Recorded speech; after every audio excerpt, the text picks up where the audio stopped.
Welcome back. Today is July 31st.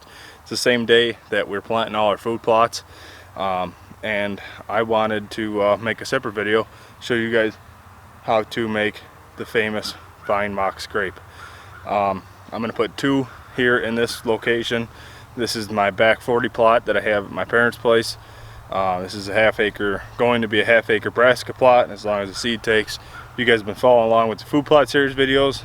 You've watched this whole thing take shape step by step. So first thing you're going to want to do is you're going to want to get yourself a vine. Now I have two different shapes and sizes of vines here. These are ones that I just freshly cut down.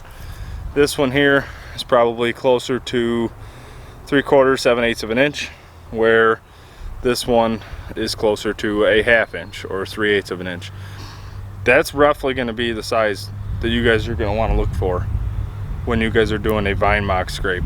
I found that the bigger they are doesn't necessarily mean the better, and you want something enough there that the deer are at least going to see it. So first off, you're going to find your vines. Second off, you're going to find a good location. This location here, obviously as you can see, it's right on the edge of this hedgerow. There's corn behind it. This is going to be a brassica plot. There's another woods on the other side, and there's woods behind the camera. So this just makes a really big transition as the deer are going back and forth woods to woods. And there's multiple apple trees around here. That tree's got a bunch of them that I can see. There's a tree down there that has a bunch of them just outside the plot. The deer have been hammering the apples lately, so this is just a general location that deer are going to meet up and just transition through, and hopefully this will become a well, I don't want it to be a destination plot. I'd rather just be a hunting plot, and the cornfield out behind me be the destination plot, as long as they don't spread cow crap on it. So we're gonna get started. I'll show you guys, these are the types of vines you guys are going to want to use, and the next step is going to be finding a tree. Once you've found a tree, like I have here, this is just a dead apple tree, you're going to want to come down, and you're going to want the vine to sit right at about hip level here. So you're going to need a little bit of string or strapping or whatever you have available. This is just a strap that came off of an old tree stand that I had. You want the vine to be able to swing freely, so when they rack it on their head or their antlers or whatever, they can kind of play with it a little bit, and it can swing freely. If you have it tied right up and it's kind of stiff, I tend to see they don't use it for as long or hit it as often. So you want it to swing freely, as they can move it around with their head and their antlers and their ears and their eyes and bump it with their nose. And every time a deer touches this, it's going to leave its scent behind. And I'm not adding any scent to this. The does, the bucks, and everything, they'll already pee in this naturally, especially in the woods if you scrape up the leaves and stuff. Out here I'm not really able to do that because, well, everything's dirt. Hopefully soon to be it'll be all brassica, and maybe I can do that and add some scent into it, just as another nose catch or an eye catch for the deer to visually be able to see this or smell this, to come over and check it out. So what you want to do is find your branch. You are going to want to get your piece of vine. If you're not tall enough, you're going to want a bucket to stand on. Then you're going to want to cut off a piece of your rope or strapping, and just cut it as long as you think you need. This one is going to be about 1 foot, so I cut a little longer because it's strapping, and I want to make sure I can tie it good enough. I couldn't find any rope at the house, but you're just going to want to tie it on there, just like so. Cinch it up. You definitely don't want the deer to be able to rip this down. That's one thing you don't want, is the deer to be able to pull it down. Once you got your strap up there, you're going to grab your vine, and I'm going to break this off right about in here. Alright, So I got my piece of vine cut to the length that I want. You're going to bring it up here, and you're simply just going to tie it off. And like I said, you want this to be able to swing completely freely, so that when the deer play with it and come up and hit it, it's going to be doing this. It's going to swing around freely like a branch. Now, we're done. We're good. We're set.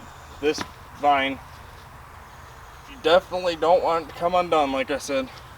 So the deer will be able to hit this, play with this. It's right in front of the camera already, and we will be set to go. It's a little bit lower than my hip, but that'll be all right. Fawns will be able to play with it and just put more and more deer scent onto this, and over time it'll naturally create its own scrape. Hopefully by the time I'm putting this video out, I'll have some pictures of some deer using this that I can throw into this video. And then we're gonna go make one more here, and then I'm not gonna show you this one because it's gonna be just the same deal. I don't have anything I can scratch up or scrape up or anything. And then I'm gonna show you one make at my grandma's plot when I go over there to seed that food plot. So we'll see you over at my grandma's. If you're watching the food plot series video, hope you enjoyed that. We're gonna go seed that quick, and then I'm going to make another 2 mock scrapes on or around that plot as well. So we'll see you over there. Alright everybody, so we're here at my grandma's. It's going to continue this mock scrape video. I just planted this food plot. I think it's going to turn out awesome. But I'm going to do 2 vine scrapes here. I already did one just because it was really simple and easy. The next one I'm going to do here is, if you look straight behind me in that black spot, that is a trail that comes out, and then just off here off camera there's another trail that comes out, and the deer are coming through this spot right here to get to the rest of it, to get to the 4-wheeler trail, and then the 4-wheeler trail takes them out to the alfalfa field. So this is what I'm going to consider like a central hub of 2 trails. It's just where 2 trails come together. There's apples behind me that the deer have been really feeding on heavy. So I'm going to put one mock scrape right here. I think I found a nice branch right here that I'm going to tie to. So I'm going to get this. Here's that piece of string. Rope works easier because it's just easier to tie, but this is just what I had in my truck. So get your piece of rope or strapping, and then you're going to tie it off. That's not the branch I wanted. You're going to tie it off up here, just like so.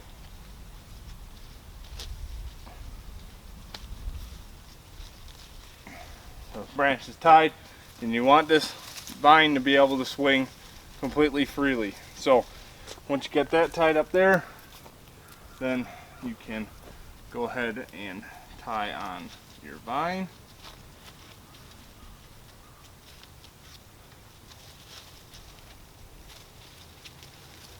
Pull it tight, make sure it's not going to come off. Now you guys can see this vine here. This vine is a little bit lower than I want it. You want it to be right about hip height, so the deer don't really have to look for it. It's just kind of here. One thing I am going to point out, I don't know if you can quite see it in the camera. One big thing is when you're making these mock scrapes here with the vine, you want it about hip height. But another thing you want to do is, see this branch right here? This could also be used as a scrape. So right next to where you are, you want to eliminate that. Get that branch out of there. You want the main focus to be right here, centralized on your vine. So hip height, I'm going to take it here. I'm going to break it off.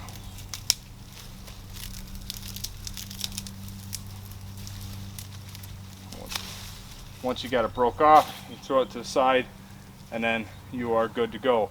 The vine swings completely free. It's caught up in the branch, but the vine swings completely free. Deer come up here, they can knock it a little bit. I know I'm touching it, but it doesn't really seem to bother a deer too much. And then once this grows up, then what I'll do is I actually take a rake and I'll rake out the bottom of this underneath it, so it looks like a buck come in here and worked up the ground. I obviously can't do that now because it's all just straight up dirt in here. But if I was in a wood setting, what I would do is just kick off some of the leaves underneath this thing, get that opened up, and it's just an extra visual for the deer. I just checked the camera, I believe yesterday, and I actually have 2 videos on that camera of a vine mock scrape where I kicked out the dirt on the bottom, where 2 does had come in and urinated in where I had kicked out the leaves. I didn't put no scent in there, they just naturally did it. They hit the vine and then they urinated in the scrape. So that's how you guys are going to want to make your vine mock scrapes. If you have any other tips and tricks, comment them down below. I don't know everything, I'm just trying to teach you guys what I've had work for me, and this really does seem to work extremely well if it's in the right location. Scrapes are all about location, and when I got 2 trails coming in together right here, and this is hopefully within the next couple weeks going to be a nice lush green food plot, and there's a bunch of food around already, and the deer are naturally funneling through here as it is. This is going to be a good spot. And if you got bucks coming through that you can't seem to get a good picture of, if you put one of these in, they're going to stop, they're going to mess around with it. You can get some really cool video, you can get some really cool pictures, and that's that. So swinging freely, hip height, and no scent right now. I'm not going to put any scent in here, and hopefully either I'll have pictures of deer hitting this vine or the other vine, and I can just put some quick video clips in right now of deer that I have on the last time I checked my trail camera. Bucks of all shapes and sizes using these vine mock scrapes. So with that being said, I want to thank everybody for watching. I appreciate all the new subscribers that we've had, and I hope you guys are enjoying the video, and we'll catch you on the next one. Please don't forget to subscribe, like the video if you like it, leave me a comment, let me know what you think. Thanks everybody, have a great day.